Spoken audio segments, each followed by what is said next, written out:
last section of chapter 11 is 11.6. And this is, to me, kind of an unusual section in this chapter, but it does still, you'll still see area, you'll still see kind of maybe circumference or perimeter, but it is involving geometric probability. Now, the good thing is you already know what probability is. So let's just do a quick recap. So there's a lot of vocabulary kind of on this slide, and then we'll kind of apply this to what does this involve geometry. So first of all, probability is a number from 0 to 1 that represents the chance of event that will occur.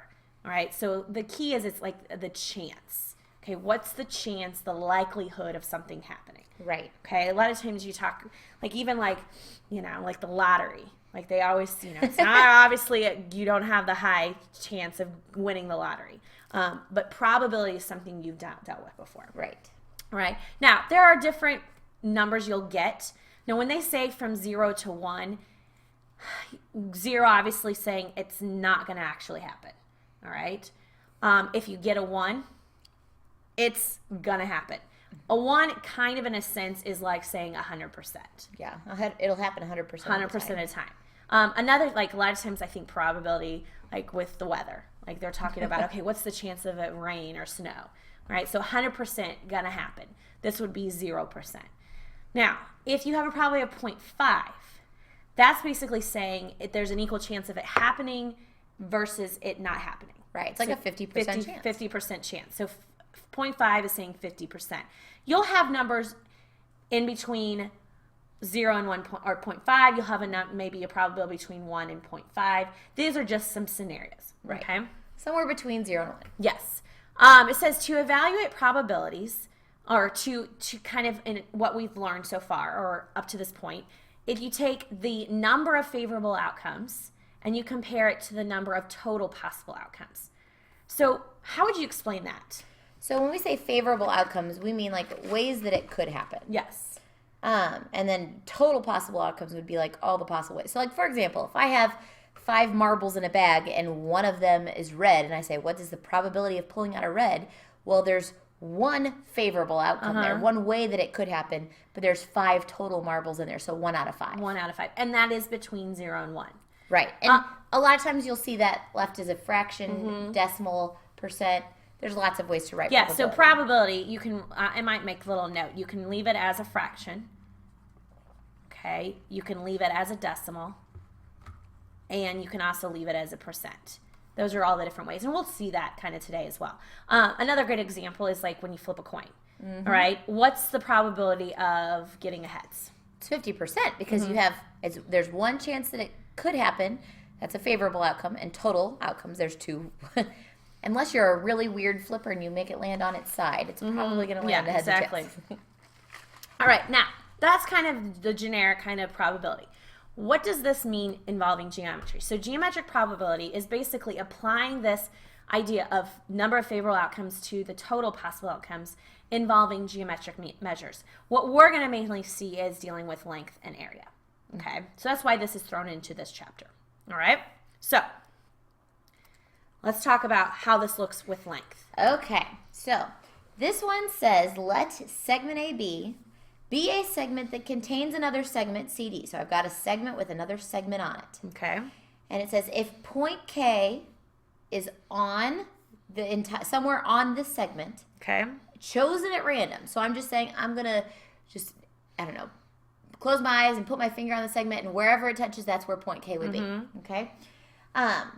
Then the probability that it would land on CD is as follows. And we've even written this out on here for you already, but I just want you guys to realize that point K, if I put it anywhere, the favorable outcomes being that it is on CD. So the length of CD, the length of this segment. Okay. The total favorable outcome, total possible outcomes would be all of the possible places that it could have landed on AB. So the length of segment AB.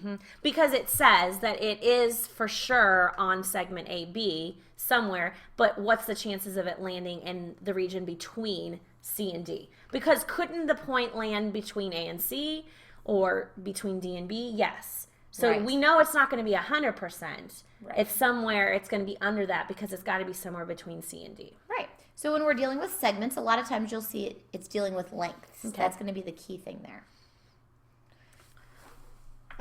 probability and area. Now, here's the deal. It's very similar to what we just did with the length, okay? So it's saying, okay, well, let region J or J be a region that contains region M. So you notice how it starts the same way. Something contains something else, all right? So notice this time, because it's not length, it's talking about area, that's what we're going to be finding. Right. It says if point K, so again, some point, and let's say, like, you know, kind of like if you're throwing a dart at the region and you know it's got to be in somewhere in this region, okay? It's going to happen, all right? We're actually going to hit somewhere on the target.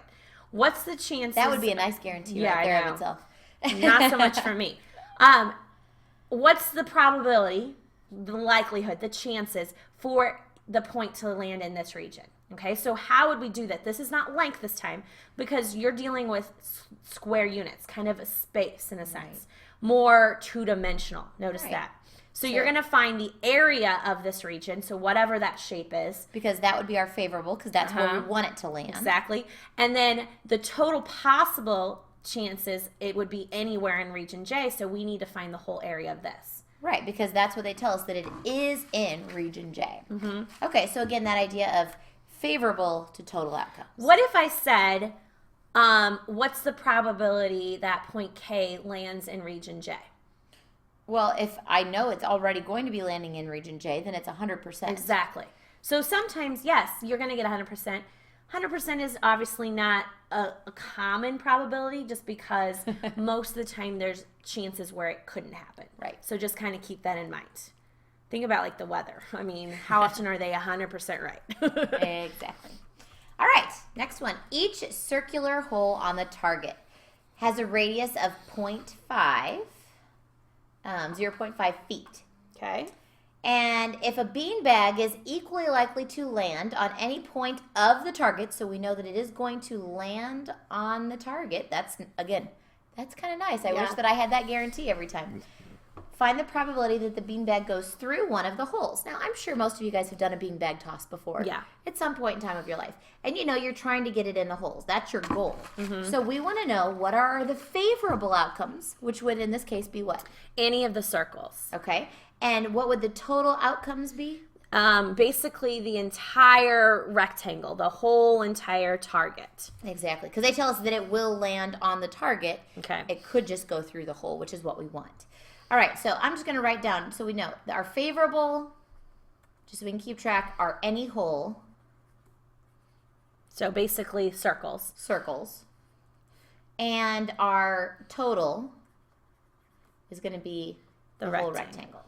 Okay, just so we can keep track of which piece is which.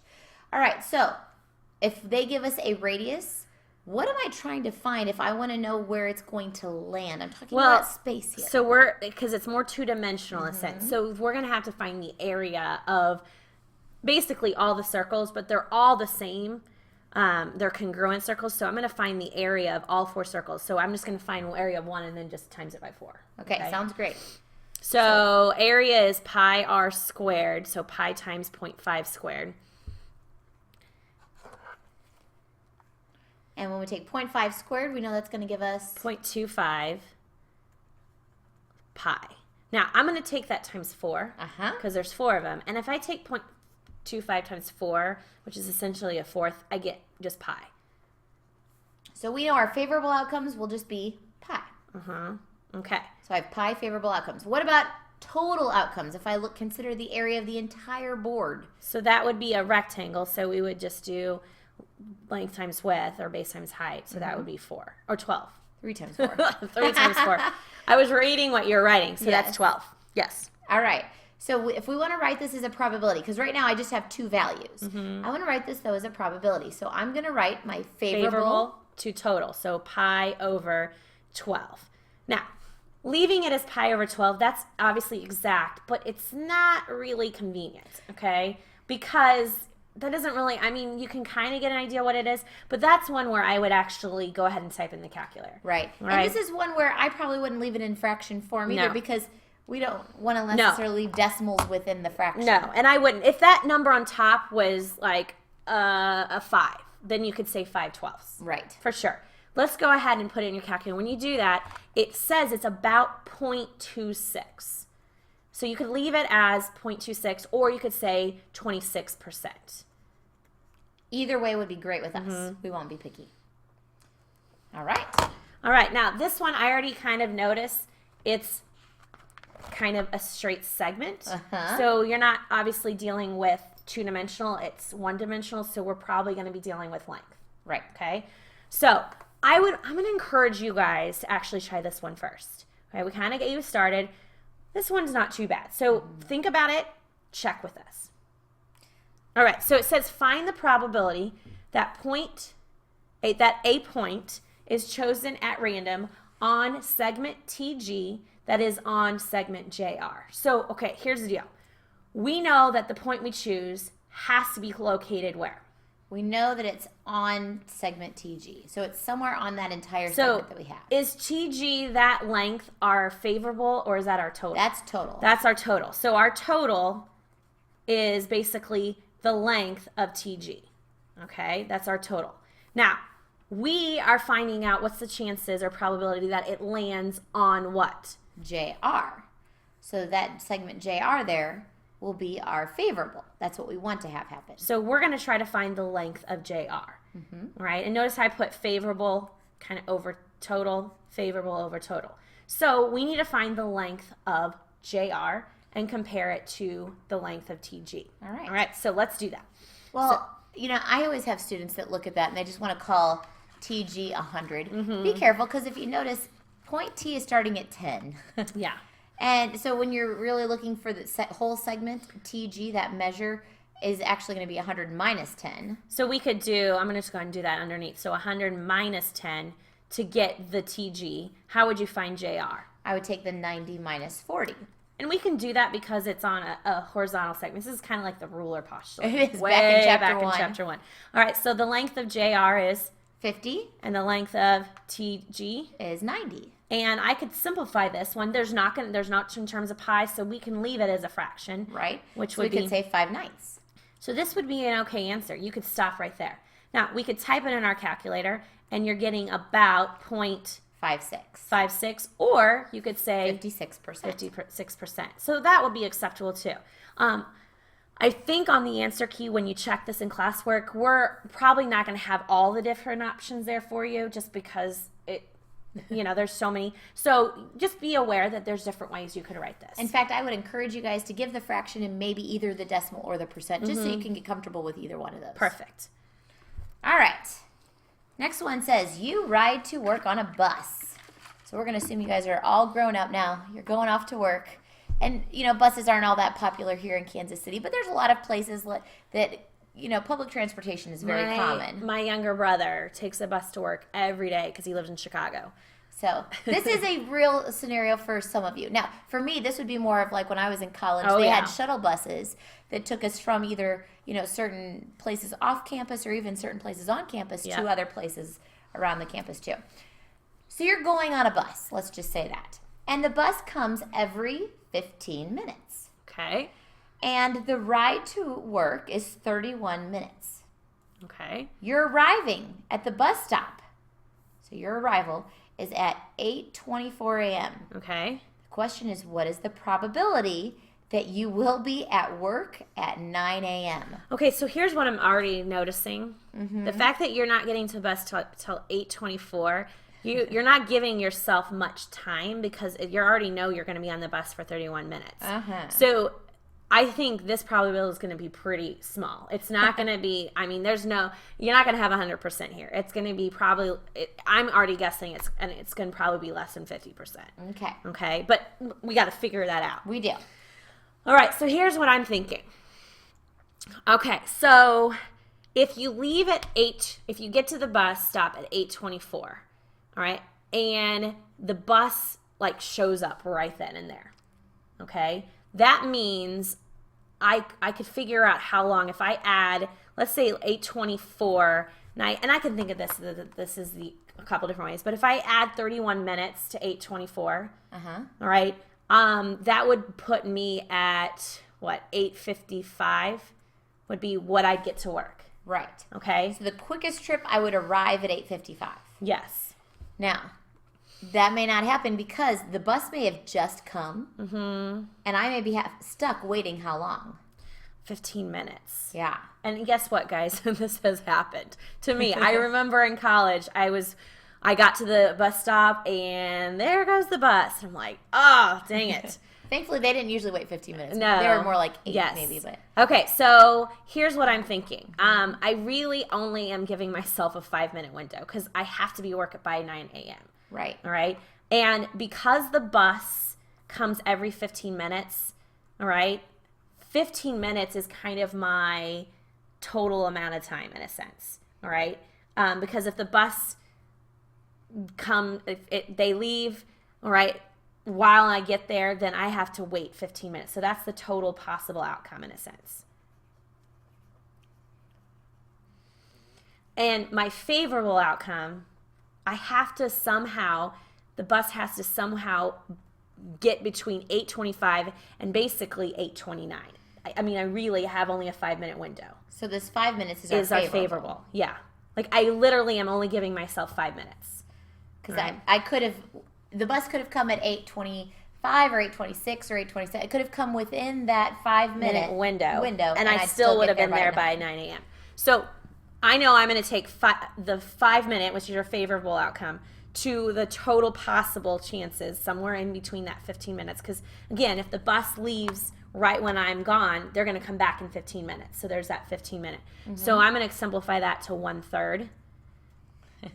So I'm only going to get a third of the chance. Odds. So you could say about 0.33 or 33%. And again, notice I kind of had a prediction that it wasn't going to be good. Right.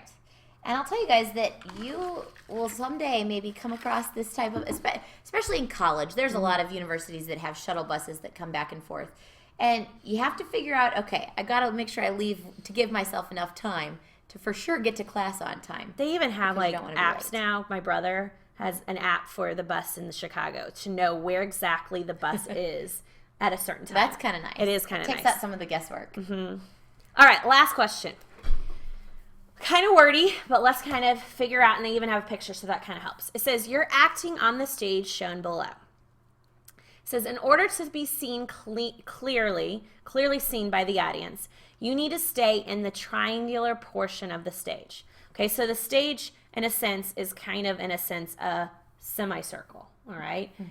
But to be seen by the audience, they say you have to be in this triangle region, okay?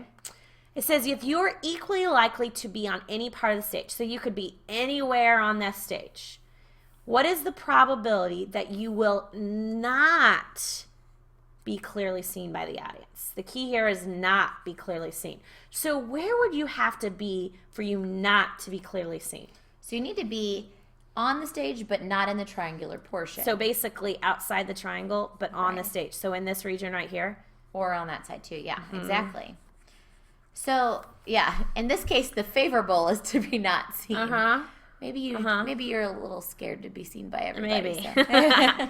Okay, so what we need to do is essentially, and like you said, the favorable outcome is in this region right here. Yeah. So this is one, are we dealing with length this time? No, we're definitely dealing with area. Okay, so to find the favorable, okay, the favorable outcomes is that shaded region that I have here. And the total Will be the whole semicircle. is the whole semicircle.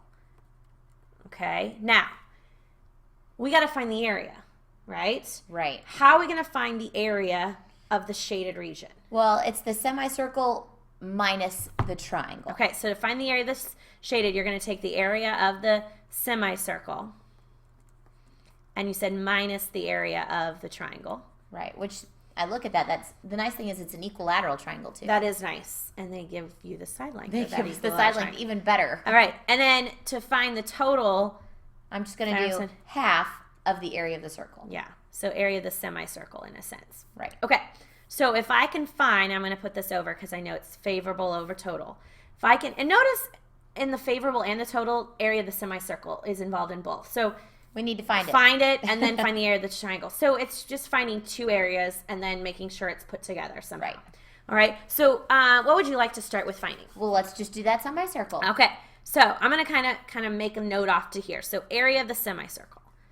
Now the semicircle, we need to know to find it, you would do half of the area of the circle. So it's basically pi r squared and cut in half, right? Right. So it'd be pi. What would the radius be? Let's see. The whole diameter is what they give us was 5, so 2.5. So this is the diameter. So the radius would be 2.5. And you're squaring that and then cutting that in half. Right. So what is 2.5 squared? That's 2.5 squared is going to give us a 6.25. And then divide that by 2. When I divide that by 2, I get 3.125 pi. Okay, so that's the area of the semicircle, which basically goes here and here. Okay, so we're just going to put that in there once I got it. Okay. Now, one thing also to notice, there's units, so we'll end up, obviously, I mean, realistically, we're going to round anyway on these things because... But since we're going to plug them in, we don't want to round yet. Yeah, okay. Yeah. So... Now we need the triangle, and it is an equilateral triangle. I like that you noticed that. So it's 1/4 side squared radical 3, because they even give us the side length. I love this sweet. one. So I'm going to put 3.5 squared radical 3. And if I take 3.5 squared, I get a 12.25. I'm going to go ahead and also take 1/4 of that, which will give me 3.0625 radical 3. And I like that you said, let's just leave it exact, because we're going to round in the end, but it's better just to kind of round at the very end, okay? Right. So that's the area of the triangle. Now, we already had a game plan. And again, guys, it's good to have these game plans, kind of get an idea. So we're going to take the area of the semicircle, which is this piece. Okay, I'm going to go ahead and write this down. And we're going to subtract off the area of the triangle. And I'm just going to write this down again just so we can get an idea. And we'll have Ms. Hochgraby help us with how we're going to put this in our calculator. And we're dividing by the total this gives us the favorable outcome. The area of the whole everything on this stage minus the triangle area, because we want to figure out what's the probability of us landing in this region, okay? And we're going to divide that by the favorable outcome, which is the whole semicircle. Okay, so here's what I would do. I would basically just type that numerator in. Okay, perfect. Because we know that our calculator is going to do the multiplications before it does the subtraction. So you're going to go ahead and type that in. And that's going to give you about 4.51. And I'm just going to say that, okay. But I would not... You don't need to write it down. Yeah, I would not worry about trying to round anything yet. I would leave that big long decimal in your calculator and hit divide by, but be careful because now I'm dividing by more than just one thing. So what do we got to remember? So I've got to put parentheses around all that stuff. So 3.125 pi. And as long as you keep it in parentheses, you should end up with about 0.46, let's say. So that's the same thing as about 46%. Yeah. Which, if you think about it, guys, it's obviously less than 100%. Okay, it's going to be. It's close to that 50%. Not that you should ever base off what it looks like, but that's the kind of an idea. Now, something else that I want to stress on this one that you could have done differently is they said find the probability of it landing in the region where you're not going to be clearly seen. You could find the probability of the chances of it being clearly seen. Okay, so in other words, you wouldn't have to do any subtracting here. But so what you would do is basically take, this is another opportunity here. You could take that area of the triangle, right, and then divide it by the area of the whole semicircle. Now, that would give you, if I do that, let's type that in. That's the probability that you would be clearly seen. But we know you have a 100% chance of being on stage. So if I do that, let me just show you what it looks like. If I do that, that ends up being about 54%. Now, that would be if you're clearly seen. How would you find where it not be clearly seen?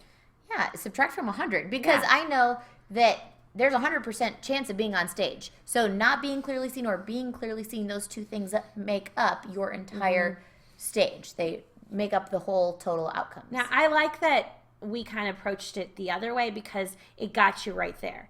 And if you do it this way, what I see, because this is not like the exact question on a test, but there's something similar to this. I have a lot of students that will not find, they'll find the probability of it being in this region. And then they not consider. So just be careful with that. Just think about that idea. Okay?